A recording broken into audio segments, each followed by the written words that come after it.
네, 저는 오늘 본 말씀 앞들어서 서로라는 제목으로 함께 은혜를 나누고자 합니다. 2014년 3월 미국의 유명한 경제 잡지인 포춘이라고 하는 잡지에서 세계에서 가장 영향력 있는 사람 50명을 이제 선택을 했습니다.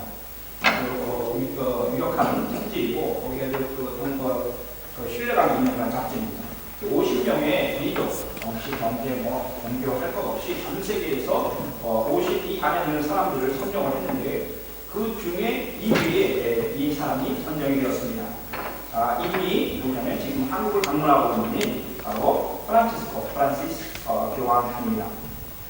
우리 한국에서 100만 명이나 되는 사람이 광화문이라고 하는 그 지역에 모여서 하나님을 예배하고 찬양하는 그런 시간을 가졌습니다.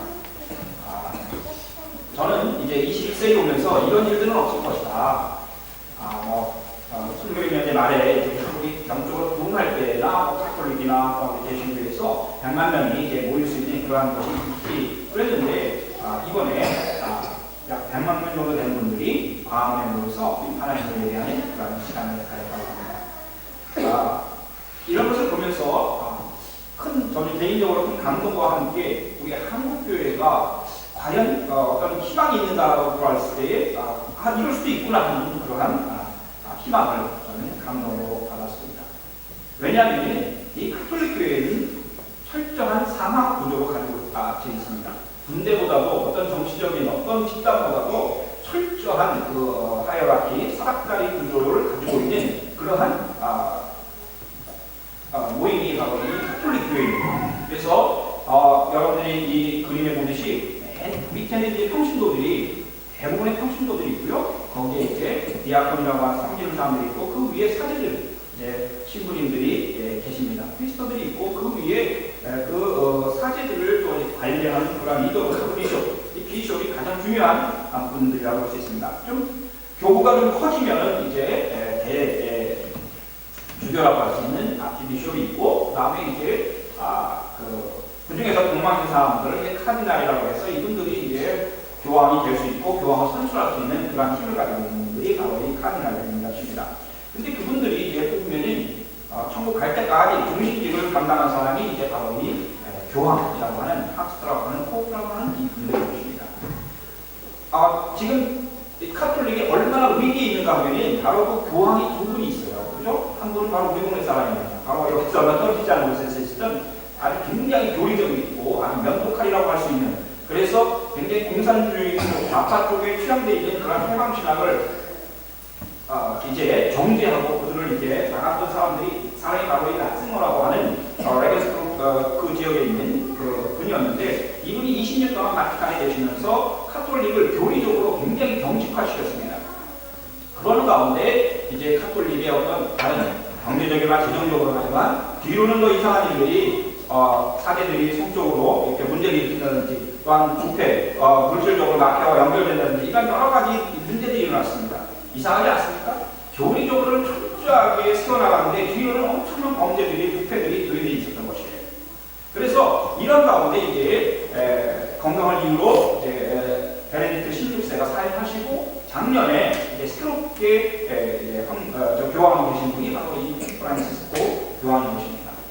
이름도 처음으로 프란시스코라는 이름을 했죠. 왜냐하면 이 프란시스코라는 게 42살에 돌아가셨는데 이분이 그런 이름을 따를 수가 없습니다. 왜냐하면 프란시스라고 하는 분은 당대의 그 교회의 교권, 이 구조를 반대해서 생겨난 사람이었어요.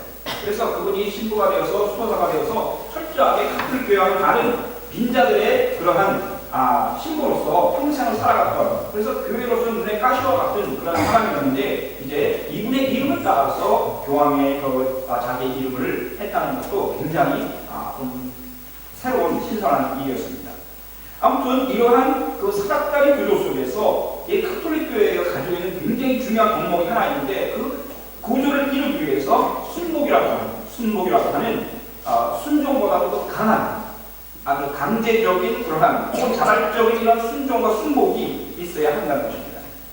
그래서 이제 추기형들이라든지 주교들은 철저하게 교황 앞에서 머리를 숙이고 그의 손에 입 맞추면서 무릎을 꿇어야 하는 그러한 순종을 해야 하는 것이고 이 주교들 앞에서 이제 모든 사제들이 평사제들이 아버지와 같이 생각을 하고 무릎을 꿇고 그분의 지도를 받으면서 이제 그분의 관 아래에 있게 되는 것입니다. 그리고 이제 모든 사제들은 또한 평신도들의 또한 지도자로서 또한 영적인 아버지들로서 목자로서 그들을 섬기고 또한 그렇게 살아가야 되는데 이 프리스터들 역시 주교에게 철저한 순복을 해야 하는 것입니다. 그래서 사제가 될 때 그들이 하나님 앞에서 완전히 내가 순종하겠다고 하는 그런 바닥에 완전히 십자가 상태로 엎드려지죠. 나를 완전히 순복하겠습니다. 그런데 사람에게 바로 교황과 주교에게 내가 그렇게 하겠다고 하는 그러한 표현이 한 것입니다. 마찬가지로 성도, 평신도들도 사제, 자기가 가난하고 있는 그 사제의 목자에게는 철저한 순복을 해야 되는 것이고 순종을 하는 그러한 삶을 살아야 되는 것입니다. 예외가 없습니다. 오직 절대 순종만이 바로 이러한 카톨릭의 구조적인 것이에요. 만약 어느 때에는 그냥 엑스코뮤니카티온하는 그런 파문이 이루어지게 되는 것입니다. 그런데 우리가 감동을 받는 것은 바로 이런 엄격한 구조 속에서 바로 지금 이 프란시스 교황은 자기를 포함하여 모든 성도들이 주교건 그가 주교건 그가 사제건 그가 일반 평신도건 간에 상관없이 다 같은 하나님의 한 형제 자매라고 예수 그리스도의 한 형제 자매라고 하는 그러한 마음으로 그리고 실제로 그러한 삶을 살아왔다는 것입니다. 그분의 삶을 뒤돌아보면 볼수록 우리가 거기에서 이제 감동을 받는 것입니다. 바로 그러한 아주 수직적인 상하 구조 속에 있던 사람이 그 정점에 있는 하나님의 계리라고 하고 모든 사람이 와서 그에게 무릎을 꿇고 머리를 숙이고 그를 경배하려고 하는 것을 그는 경계하면서 우리에게 일어나라고 얘기를 하고 자기가 내려와서 어린아이들을 안아주고 병들고 아픈 사람들을 안아주는 자기에게 무릎 꿇는 사람들에게는 손을 들어서 안수를 해주고 기도해주고 축복을 이뤄주는 그러한 아주 겸손한 모습이 우리들에게 큰 감동을 온 것입니다. 이것은 카톨릭 성도뿐만 아니라 개신교 목사인 저에게도 마찬가지고 세상에 있는 모든 사람들, CNN이라든지 텔레비전들이 그것을 보여주면서 하나님의 그 사랑이 그를 통해서 인지하는 것을 낮은 데로 임하시는 예수 그리스도의 모습을 그가 지금 보여주고 있는 것입니다. 저는 교리적으로 카톨릭과 얘기하고 싶지는 않습니다. 왜냐하면 우리는 그것에서 벗어나서 또한 새로운 것을 추구하는 개혁자들에 대한 전통에 서 있게 되어 있습니다. 그러나 예수 그리스도 가르치고 있는 핵심에 누가 더 접근해 있는가? 카톨릭이건 개신교이건 동방 정교이건 간에 상관없이 20억 크리스천들이 다 하나님을 믿고 예수 그리스도를 믿고 그를 통해서 돌아왔다고 하면은 과연 우리들이 지향해야 하고 우리들이 닮아가야 하고 우리들이 살아가야 할 모습을 어디서 발견할 수 있는가? 그 가치의 판단과 하나님께서 후일에 너희들을 믿는 자들 안 믿는 자들 다 하나님 설 때에 하나님께서 잘했다고 칭찬받은 사람은 바로 그 예수 그리스도가 그런 기준이 될 것이고 어떤 교리적인 인간들이 만들어놓은 성세된 해석이 아니라 예수 그리스도 말씀이신 그분을 통해서 우리들이 그분 앞에 부끄러움없이 살아갈 줄 믿는 것입니다. 21세기 우리 한국의 최고의 가치가 무엇입니까? 만문이 아닙니까? 만문이즘, 돈. 그 돈이면 무엇이 다 된다고 하는 그런 돈으로 무엇을 할 수 있다고 하는 그러한 숭배 사상들 또한 거기에 의리하는 마음들이 정치, 경제, 사회뿐만 없이 교회에도 그러한 마음들이 나와 있고 개인적으로도 얼마나 그런 구조 속에 힘들어하고 이것이 아니다라고 생각하면서도 다시 글로 나가는 경우가 많은 것입니다.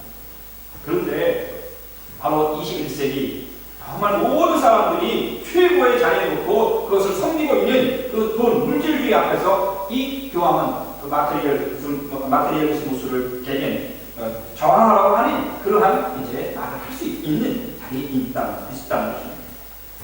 이 겸손과 사랑의 모습은 시간과 공간과 모든 것을 초월해서 지위를 초월해서 경제 모든 것을 초월해서 많은 사람들에게 위로와 함께 뜨거운 눈물을 흘리게 만들고 있는 것입니다. 오늘 본문은 이제 266번째 교황인 이 프란시스 교황의 첫 번째 선배이신 그 베드로 사도께서 하신 말씀입니다. 베드로 사도께서 강대에 있던 그리스 로마적인 이 소아시아로 보는 이 광대 지역에 있는 많은 성도들에게 안타까운 마음을 가지고 너희들이 편지를 해라 하면서 볼 것을 원하는 마음으로 이 편지를 쓰신 것입니다. 2000년 전에 초대교회 성도들의 간절한 마음을 보내면서 보냈던 이 편지 말씀이 오늘 2000년의 시간이 우리들에게도 그대로 적용이 되고 큰 은혜가 되는 것을 볼 수가 있는 것입니다.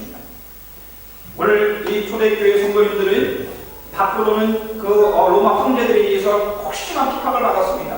혹시라도 예수님을 믿는다고 한다든지 성상 예식을 행한다든지 또는 예배를 드린다든지 하면은 사람들이 고발을 해서 그 예수 믿는 사람들을 잡아다가 이제 사자밥이 되게 만드는 그러한 혹시나 정말 죽음을 내어놓고 예배를 드리고 있고 예수님을 섬기고 있었던 것입니다. 또 하나의 문제는 오늘 본 말씀 보면 내적으로는 내적인 그런 환경들 속에서는 크리스찬 공동체라고 모였지만은 아직은 건물은 없었습니다. 가정에서 모이고 조금씩 모여 돌아가면서 모였겠죠. 그런데 이런 모이는 내적인 그런 환경 속에서는 아직도 세속적인 옛 사람, 육체적인 삶 속에 살던 그 삶에서 완전히 벗어나지 못하고 그대로 자기 합리화를 시키면서 이루고 있었던 것입니다. 예수 그리스도를 믿은 그 다음에 이후의 삶, 구원 이후의 삶과 구원 이전의 삶이 믹스돼가지고 섞여가지고 아직도 교회에 대한 세속적인 가치관들, 세속적인 모습들이 칩주되어 있는 것에 대해서 이 베드로 사도는 너무너무나 마음이 아파서 오늘 본 말씀을 기록하고 있는 것입니다. 오늘 본문이 기록된 이 앞절 바로 보면 1절부터 보면 그리스도께서는 육신으로 고난을 받았습니다. 영적으로 고난을 받은 것이 아니라 육신으로 고난을 받았습니다. 그러므로 여러분도 같은 마음으로 분양하십시오. 육신으로 예수를 믿은 다음에 여러분 육신의 고난까지도 생각하면서 예수를 믿으라는 것입니다. 합리화시키지 말라는 것입니다. 육신으로 고난을 받은 사람은 이미 죄와 인연을 끊은 것입니다. 이렇게 얘기했습니다. 육신으로 고난을 받은 사람, 죄와 인연을 끊었다는 것입니다. 우리가 예수님을 믿고 이전에 죄악이었던 것들, 그것이 편할지 모릅니다. 그것이 쾌락이고 즐거움을 줄지 모릅니다. 그러나 그것을 끊었다는 것입니다. 끊었다는 것입니다. 다시 그걸로 가지 말라는 것입니다. 이제부터는 육신으로 살아갈 남은 때를 인간의 욕정대로 살지 말고 인간의 욕심과 야망대로 살지 말고 하나님의 뜻대로 살아야 합니다. 여러분은 지난날에 이방 사람들이 하고 싶은 일을 했습니다. 그러나 이제 그것은 바로 방탕과 정욕과 술취함과 환락과 연애와 파티와 가증스러운 우상숭배에 빠져 살았습니다. 이제 그것을 지나간 대로 충분합니다. 지나간 대로 충분합니다. 여기서 우리가 지나간 것을 옛날의 그 추억, 이집트에서의 그 삶을 자꾸 그것이 좋았던 것을 착각하고 육체적인 어떤 고난이 오고 마음의 어떤 힘든 일이 오고 예수를 믿는 것이 나의 삶이 어떤 좀 부담이 될 수 있습니다. 그러나 바로 이러한 방탕, 정욕, 술취함, 탈락, 연애, 우상숭배로 다시 돌아가지 말라는 것입니다. 지금 베드로 사도께서 초대교회 성도들에게 하고 있는 말씀입니다. 그들은 여러분들이 다시 예수 그리스도를 믿고 돌아왔을 때 옛날 예수 믿기 전에 어떤 친구들 혹은 여러분을 아는 가족들, 친척들, 아직도 거듭나지 않은 사람들이 바로 예수 믿는 여러분들을 비판할 것입니다. 자기들과 함께 그런 지나친 방송에 빠지지 않는 것을 이상히 여기면서 여러분을 비방합니다. 그러나 그들은 산 사람과 죽은 사람을 심판하실 분 하나님께 사실을 죄다 모두 아뢰어야 할 것입니다. 베드로 4장 1절에서 5절의 말씀입니다. 베드로가 간절히 원하는 것은 이제 옛사람, 육체적인 삶에서 벗어나 그 삶을 이겨내고 여러분이 예수 믿는 삶이 육신적으로 편안할까고 생각하지 말라는 것입니다. 고난이 올 수 있다는 것입니다. 그러나 그것을 다 이겨내고 이제 그것은 내 것으로 족하니 이제 주님께서 하나님께서 기뻐하시는 그러한 삶으로 나아가는 것입니다. 여러분들 2000년이 지난 이 말씀을 기록한 2000년이 지난 그런 베드로 시대, 그 로마 헬라문화가 했던 그 시대와 오늘 우리 21세기 우리 유럽 또한 우리 한국 선진국이라고 하는 이런 사회문화 속에 그런 삶의 모습이 얼마나 닮아 있습니까? 우리의 내 모습과 우리의 삶과 우리의 환경 그렇게 다르지 않습니다. 그런데 더 놀라운 것은 우리들의 신앙의 모습도 또한 초대교회 성도들 변하지 않는 그들의 신앙 모습과 너무도 닮아 있다는 것입니다. 이것에 대해서 베드로가 안타깝게 생각하고 바로 하나님 기뻐하시는 그러한 삶으로 나아가 너희들이 변화되지 않는 것에 대해서 사람들 너희를 좋아할 것이다. 그러나 너희들이 변화되면 사람들이 비아냥할 것이다. 그 비아냥을 감내하라는 것입니다. 예수 그리스도를 믿고 변화된 여러분 삶 때문에 당하는 그런 비난과 비방과 고난들을 감당해내라는 것입니다. 너가 예수 믿는 사람, 오히려 예수 믿는 사람이 여러분 세상에 어떤 비방거리가 되었을 때 그것이 정말 비방을 받아야 될 비방거리라는 것은 너무너무 부끄러운 부분이죠.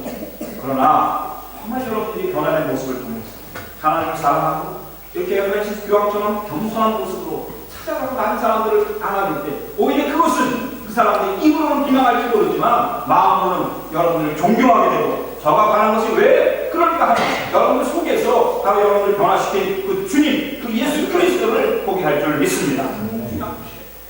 베드로는 분명히 말합니다. 지나간 때는 그것으로 충분하다는 것입니다. 오케이, 끝. 예수를 믿는 사람의 삶, 그러므로 이제 어떤 삶이어야 하느냐 몇 가지가 나오는데 첫 번째는 종말론적인 삶을 살아야 하는 것입니다.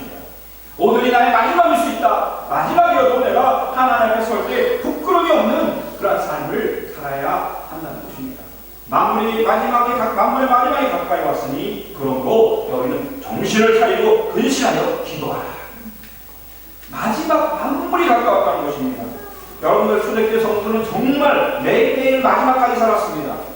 요번에 124명의 사람들이 목자가 되었다고 합니다. 카톨릭이 어떤 자기네들이 만들어내는 그런 구조이지만 그 124명 다 존경받을 사람들입니다. 왜냐하면 그들은 예수 그리스도를 주님으로 믿다가 죽음 앞에서 부인하지 않냐고.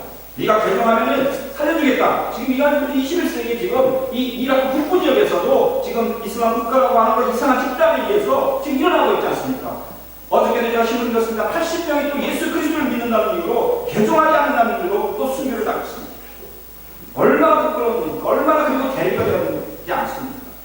여러분, 그런데 이 초대교회 성도들은 만물이 가까웠으니 너희는 정신을 차리고 근신하여 기도하라. 그런데 이것이 그런 위급한 상황 속에서 일어나고 있습니다. 우리들의 매일의 삶 속에서 이런 일이 일어나지 않습니까? 오늘 하루 내가 일어나서 내가 정말 하나님 기뻐하시는 그런 삶을 살아가고 있습니까? 아니면 세상적인 쾌락과 즐거움과 나를 만족해줄 수 있는 나의 먹거리들과 나를 즐겁게 해줄 수 있는 찾아서 하루 살고 있지는 않습니까? 오늘 만물이 가까웠으니 너희는 영적으로 깨어 정신을 차리라는 말은 영적으로 깨어 있어 근신하여 신중하게 뭐라 기도하라. 종말론적의 삶, 마지막에 때를 사는 사람들, 그런 사람들은 하루가 다를 것입니다. 그래서 하나님의 인도하실 가운데 하나님께 나의 하루를 드리는 그 시작이 기도일 것입니다. 예수 그리스도를 믿고 영접한 이후의 삶, 이 삶은 그들의 삶과 다른 사람이 되어야 한다 하는 것이 이제 베드로의 간절한 말이었습니다. 이것은 바로 하나님 앞에서 살아가야 하는 것입니다. 자꾸 나를 힘들게 하는 사람을 생각을 하고, 자꾸 내가 염려하고 있는 그 염려를 생각을 하고, 자꾸 생각하는 나의 미래에 대한 꿈만 생각하고, 앞으로 내가 은퇴하면 뭘 할까, 은퇴하면 뭘 먹고 살까, 그런 것만으로 오늘 하루를 보낸다는 것은 너무너무 어리석은 것입니다. 그것은 종말론적인 만물의 마지막을 사는 사람의 모습이 아닌 것이에요. 왜? 그때 손가락 수 있어요. 그렇기 때문에 바로 오늘 이 시간, 다른 데가 있는 불을 끓고 있는 이 시간, 바로 태어나는 것은 기도하는 것입니다. 기도라는 건 무엇입니까? 그것은 내가 하나님 앞에서 살아가고 있다는 것을 증거하는 거예요. 그래서 내가 아침에 기도하고 직장에 가서 기도하고 기도라는 것이 뭐 내가 축복을 받기 위해서 기도하는 것이 아니라 하나님이 나와 함께 하신다는 것을 내 삶과 내 시간과 내 전공과 내 은사와 내 가정 모든 것을 하나님께 내어드린다고 하는 것을 이제 표현하는 것이 바로 기도인 것입니다. 그래서 종말론적인 삶을 사는 사람들의 삶을 우리는 기도자의 삶이다 이렇게 이해할 수 있는 것이에요. 그리고 이 기도자의 삶이 어떻게 이루어집니까? 물 흐르듯 삶 속에서 이루어지는 것은 사랑입니다. 무엇보다 뜨겁게 서로 사랑할지니 사랑은 허다한 죄를 덮느니라. 뜨겁게 서로 사랑할지, 뜨겁게, 착하게. 그리고 이 사랑은 허다한 죄를 덮는다고 말씀합니다. 사랑이 무엇입니까? 우리가 많은 이야기를 할 수 있지만 고린도전서 13장 그 말씀보다 더 특별한 사랑에 대한 표현은 없는 것입니다. 내가 사람의 모든 말과 천사의 말을 할 수 있을지라도 내가 사랑이 없으면 우리는 진이나 교란한 꽹과리가 될 뿐입니다. 내가 예언하는 능력을 가지고 있을지라도 모든 비밀과 신학적인 모든 지식을 가지고 있다 할지라도 산을 옮길 만한 강력한 믿음을 가지고 있다 할지라도 사랑이 없으면 아무것도 아닙니다. 아무것도 아니에요. 또 내가 내 모든 소유를 나눠줄지라도 내가 너무 구제를 잘하고 가난한 사람, 연약한 사람 보면 너무너무 다 주고 싶을지라도 내가 자랑 삼아 내 몸까지 내어줄지라도 내 자랑 삼아 중요한 거예요. 내 자랑 삼아서 내 몸을 내어줄지라도 내가 이런 일 했어 라고 하면서 내어줄지라도 사랑이 없어요. 진정한 사랑이 없으면 내게는 아무런 이루 유익이 없다는 것이죠. 그래서 사랑은 오래 참고 친절합니다. 사랑은 시기하지 않고 뽐내지 않으며 교만하지 않습니다. 사랑은 무례하지 않습니다. 자기의 유익을 구하지 않으며 성을 내지 않으며 원한을 끊지 않습니다.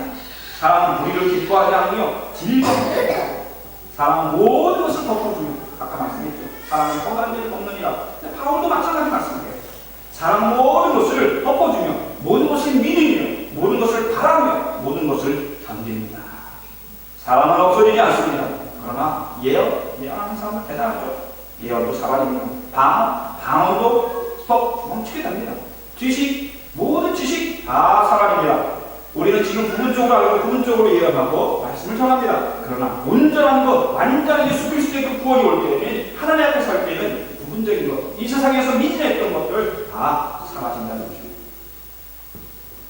이제 우리 윤재 목사님이 휴가도 못 갔는데 기도하면서 이제 가을이 와서 보니까 갑자기 쓸쓸해지네요. 저는 어떤 휴가를 가야 되는데 휴가를 이번에는 후배 방문하는 걸 하게 됐는데 아무튼 여러분 이태리를 가게 되면 꼭 아시시 이 성 프란시스가 태어났고 거기서 사역했던 그 곳을 꼭 가보시기 바랍니다.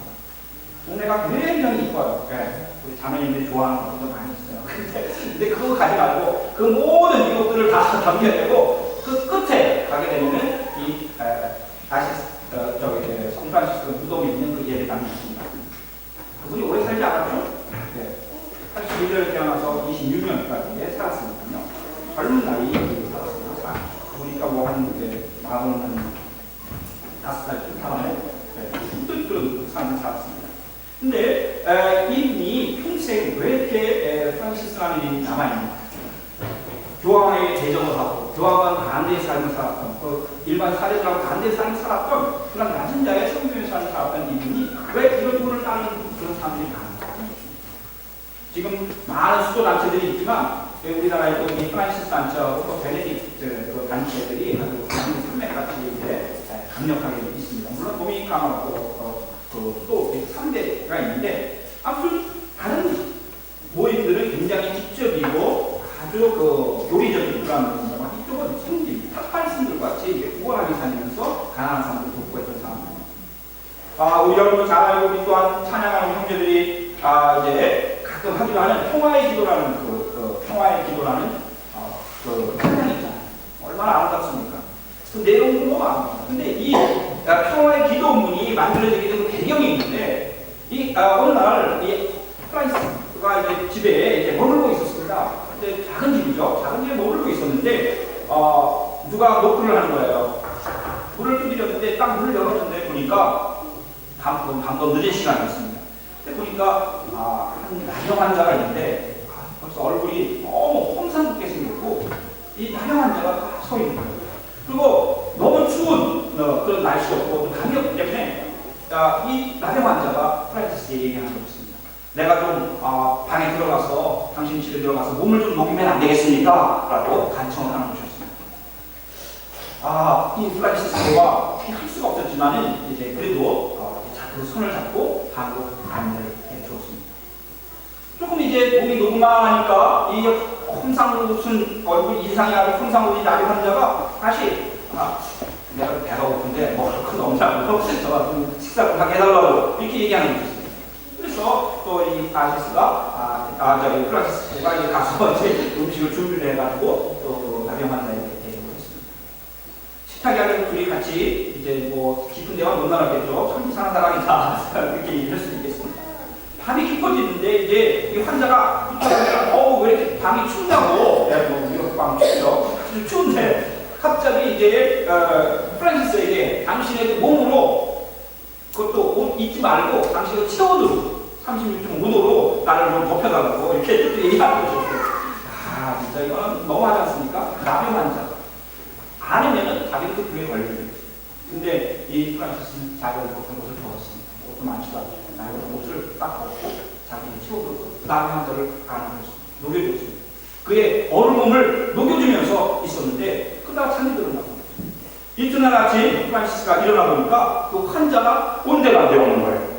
뿐만 아니라 그가 왔다 간 흔적조차도 하나도 없었습니다. 이 프란시스는 그때 깨달았어요. 주님께서 나를 찾아오셨습니다. 그리고 주님께서 나와 같은 비천한 사람을 찾아오셔서 정말 보잘것없는 그러한 한 수사 아무것도 없는 그러한 자기를 찾아오셔서 자기와 함께 계셨구나. 주님 이런 모습으로 오시는구나 하면서 이제 하나님께 감사의 기도를 올리면서 드린 그 기도문이 바로 이 평화의 기도문이라는 것입니다. 주여 저와 하여금 당신의 평화의 도구가 되게 하소서.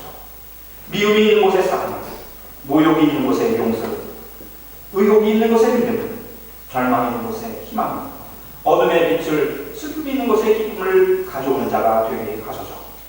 위로받기보다는 위로하고 이해받기보다는 이해하며 사랑받기보다는 사랑하게 하여 주소서.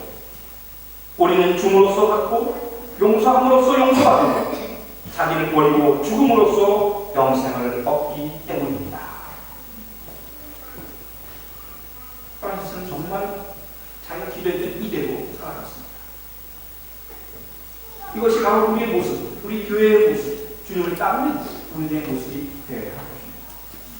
바로 사도 바울 선생님께서는 정말, 우리 베드로께서는, 사도 베드로께서는 정말 논적인 삶을 사는 사람도 기도자의 삶, 바로 이런 사람, 서로 대적하기를 원망 없이 하고 각각 의사를 받은 대로 하나님의 여러 가지 은혜를 맡은 선한 청지기 같이 서로 봉사하고 오늘 말씀하고 있는 것입니다. 서로 대적하면서 원망하지 말라는 것입니다. 왜 나만 일을 해야 하는가? 왜 내가 일을 해야 하는가? 왜 우리가 이런 일을 해야 하는가? 원망하지 말라는 것입니다. 서로 대적하기를 원망합니다. 뜨겁게 사랑한다면 이렇게 해야 한다는 것입니다. 그리고 각자가 하는 은사는 다 다릅니다. 여러분들이 하나님께 주신 여러분 은사가 다 달라요. 어떤 사람은 부엌이 너무 사랑스러울 수도 있고, 어떤 사람들은 어린아이를 가르치는 것이 너무나 좋을 수 있고, 어떤 사람들은 찬양을 하나님께 영광 돌리는 것이 너무나 감사할 수도 있고, 어떤 사람은 여기 휴지를 두면서 정리를 하고 정말 예배당 예쁘게 깨끗하게 치우는 것, 정수하는 것과 사람들이 간다하면 홀로 이렇게 정리하는 그것에서 마음 기쁨을 누릴 수 있는 것입니다. 그러나 각자 은사를 다른 대로 하나님께서 주신 은혜입니다. 하나님 이것이 은혜입니다 하는 같은 청지기, 총무와 같이 내가 그 선한 청지기 같이 내가 어떤 구도를 받아서 종의 모습으로 서로 섬기라는 것입니다. 얼마나 간략하면서도 진리의 말씀을 가르치고 있습니다. 얘 구체의 삶을 살지 말라는 것입니다. 바로 이와 하나님의 사랑을 이런 모습으로 보여줍니다. 어떻게 사랑합니까? 서로 사랑하는 것이에요. 서로 사랑하는 것, 그거 얼마나 무엇입니까? 운파하는 것, 운파하는 것. 내가 나가지면서 서로 하는 것입니다. 내가 높아지면서 하는 것이 아닙니다. 운파하는 것, 내가 밑에 내려가서 겸손한 모습으로 섬길 때, 내가 타고 가던 그 교황으로 타고 그 자동차에 내려서 내가 가서 그 아픈 사람의 손을 만져주고 그를 쓰다듬어 줄 때 그것이 사랑이라는 것이에요. 서로 하는 것입니다. 아이는 것, 운파하는 것. 선한 청지기의 마음, 이것이 어떻게 가능합니까? 나의 마음, 이 직분을 주신 분, 이 의사를 주신 분, 내가 누구보다도 노래를 잘할 수 있고, 누구보다도 내가 지식이 많고, 누구보다도 내가 좋은 직장에 다닌다 하면 하나님의 은총입니다. 내 것이 아닙니다. 하나님, 내가 섬기겠습니다. 그것을 가지고 내려가서 섬기는 것. 그것이 대접하고 서로 사랑할 수 있고 봉사할 수 있는 그러한 마지막 때를 사는 사람, 하나님의 사랑의 모습인 것입니다. 현대인의 말로는 지독한 병이면서 동시에 저주라고 할 수 있는 것인데 그것은 홀로 사는 거예요. 혼자 먹고 혼자 맛있는 거 먹고 그러면서 좋아해요. 혼자 즐거워하고 혼자 즐기는 걸 좋아합니다. 골방에서 뭐하는 걸 좋아합니다. 그리고 혼자 있는 걸 굉장히 좋아해요. 혼자 있는 것을 굉장히 좋아해요. 물론 도시의 삶이 사람들 많은 데서 이렇게 부닥치다 보면 그런 것이 원하겠죠. 그러나 하나님께서 그것을 원하지 않으시고 하나님께서 어떻게 했습니까? 남자를 만들고 바로 여자를 만들고 자녀를 주시고 가정을 주시고 사회를 만들고 국가를 만들고 하나님께서 얼마나 풍성하게 사람들과 함께 더불어 사는 것입니까? 하나님 기뻐하시는 것은 우리가 서로 함께 더불어 사는 것을 기뻐하시는 줄 믿습니다. 우리 주님 사람 가운데 오셨습니다. 산속으로 들어가셨죠. 그러고 나오셨어요. 반드시 나오셔서 햇볕에 있는 사람들 가운데서 천국 복음을 전해주시고 연약한 자들을 치유해주시고 그들과 함께 있었던 것입니다.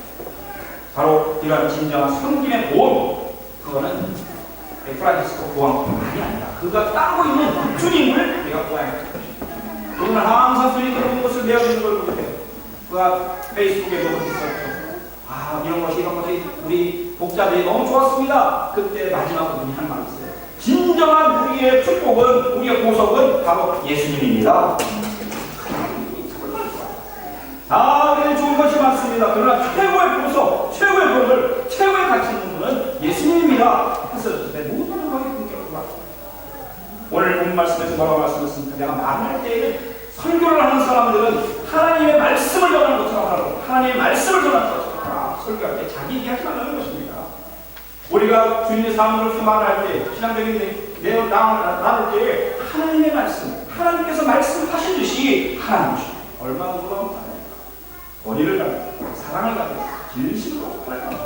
그리고 봉사할 때도 마찬가지입니다. 하나님께서 주신 힘으로 하는 거예요. 내 힘으로 하려고 박수를 하나님이 주시는구나. 하나님이 주시는 서로 섬기라. 이것을 통해서 하나님께서 기뻐하시고 영광을 받으신다는 것입니다. 마지막으로 기대하지 않습니다. 영광과 권세가, 영광과 페어리카이트와 크라프가 영원토록 하나님께만 있습니다. 이렇게 겁니다.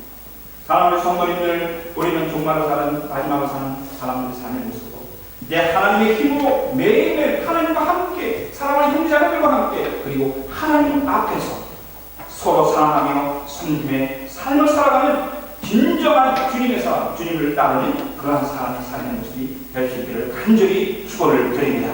그 사람이 축복의 사람입니다. 사랑하는 성도님들 모두 가운데 이러한 축복이 영원토록 함께 하시기를 간절히 축원을 드립니다. 아멘.